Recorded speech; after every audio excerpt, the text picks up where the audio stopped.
दोन दिवसापूर्वीच भाजपमधून राष्ट्रवादीमध्ये प्रवेश केल्यानंतर आमचे प्रांताध्यक्ष जयंतराव पाटील यांच्या अध्यक्षतेखाली विष्णुदास भावेमध्ये प्रवेश केला। खऱ्या अर्थाने त्यांनी मनातनं प्रवेश केला का स्वार्थासाठी प्रवेश केला हा मोठा प्रश्नचिन्ह आहे।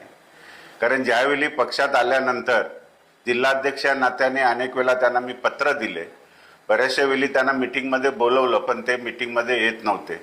याच्यावरूनच सिद्ध होत होते की जे आलेले नगरसेवक होते ते फक्त एखाद्या व्यक्तीच्या नेतृत्वामध्येच प्रवेश करत होते आणि त्याच्यामुळे ते आमच्या पक्षात आले काय आणि गेले काय काही फरक पडत नाही। सर, जे माजी आमदार संदीप नाईक हे सुद्धा तुमच्या पक्षामध्ये सध्या आहे, त्यांनी आतापर्यंत राजीनामा दिला काय? कारण हे त्यांचे समर्थक म्हणून तुमच्या पक्षात आले। संदीप नाईकांनी आतापर्यंत राजीनामा दिलाय का? ते पक्षात आले फक्त ज्या दिवशी विष्णुदास भावेमध्ये प्रवेश केल्यानंतर लगेच विधानसभेच्या निवडणूक लागल्या आणि आमचा उमेदवार या नात्याने जिल्हाध्यक्ष या नात्याने आणि पक्ष शरद पवार चंद्र राष्ट्रवादी पक्षाने आम्ही सर्व आमचे कार्यकर्ते असतील ते एक दिलाने त्यांच्या विजयासाठी झटत असतो। पण ज्यावेळी विधानसभेच्या निवडणूक झाल्या त्यावेळी त्याने अनेक कार्यक्रम घेतले, तिथं ना जिल्हाध्यक्षांना ना कुठल्याही जे राष्ट्रवादीच्या कार्यकर्त्याला मीटिंग किंवा बोलवत नव्हते।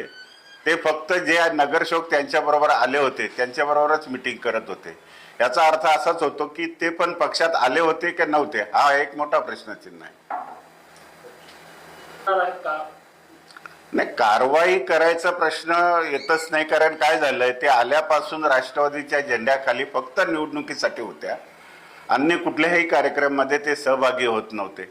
त्याच्यामुळे लोकशाहीमध्ये त्यांना त्यांची चॉईस होती कुठं राहायचं काय नाही ते त्याच्याबद्दल आम्ही काय म्हणत नाही का आज आमच्याकडे होते उद्या भाजपकडे गेलेत।